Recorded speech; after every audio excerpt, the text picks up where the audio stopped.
పెద్దపల్లి జిల్లా గోదావరిఖనిలోని sims medical కాలేజీకి మంచిర్యాల జిల్లా మామిడిగట్టు గ్రామానికి చెందిన వృద్ధుడు మందల రాజురెడ్డి పార్థివ దేహాన్ని కుటుంబ సభ్యులు దానం చేసి ఆదర్శంగా నిలిచారు. శనివారం అనారోగ్యంతో రాజురెడ్డి మరణించారు. పుట్టెడు బాధలో ఉన్నప్పటికీ సమాజ సేవ పట్ల ఉన్న నిబద్ధతతో ఆయన కుటుంబ సభ్యులు ముందుగా L V Prasad eye bank technician Pradeep Nayak ద్వారా వృత్తి నేత్రాలు చేశారు.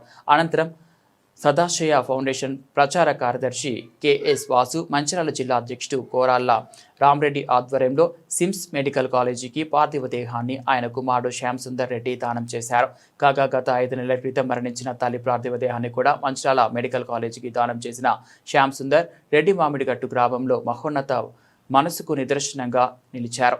నాడు తల్లి నేడు తండ్రి ఇద్దరి పార్థివ దేహాలను సమాజ హితం కోసం అర్పించిన మందల శ్యామ్ సుందర్ రెడ్డి సేవాభావాన్ని సదాశయ ఫౌండేషన్ జాతీయ అధ్యక్షులు శ్రవణ్ కుమార్, ప్రధాన కార్యదర్శి లింగమూర్తి, కార్యదర్శి డాక్టర్ మేరుగు భీష్మాచారి, ప్రచార కార్యదర్శి కెఎస్ వాసు, గౌరవ అధ్యక్షులు రామకృష్ణారెడ్డి, ముఖ్య సలహాదారులు రమేష్, లగిశెట్టి చంద్రమౌళి, మంచిర్యాల జిల్లా అధ్యక్షుడు కోరాళ్ల రామరెడ్డి, ప్రధాన కార్యదర్శి ఆర్నే సమ్మయ్య, శ్రీనాథ్తో పాటు SIMS medical college principal Narender, GGH superintendent Dayal Singh, RMO Dande Raju అభినందించారు. ఈ కార్యక్రమంలో జీజీహెచ్ సూపర్వైజర్ కూడిదల శివ, సిబ్బంది బొజ్జ శ్రీనివాస్, అన్నం చంద్రశేఖర్, గడ్ర సాయికృష్ణ, మంచినీల శివకుమార్, రేఖల రాజేంద్ర ప్రసాద్, బంధువులు మందల వర్ష, వర్షిత్ ఆదిరెడ్డి, మూల చంద్రశేఖర్ రెడ్డి, రణధీర్ రెడ్డి, జంగం సత్యనారాయణ రెడ్డి, పుట్ట సతీష్, నిఖిల్ పాల్గొని నేత్ర శరీర దాత మందల రాజిరెడ్డి గారికి నివాళులర్పించారు.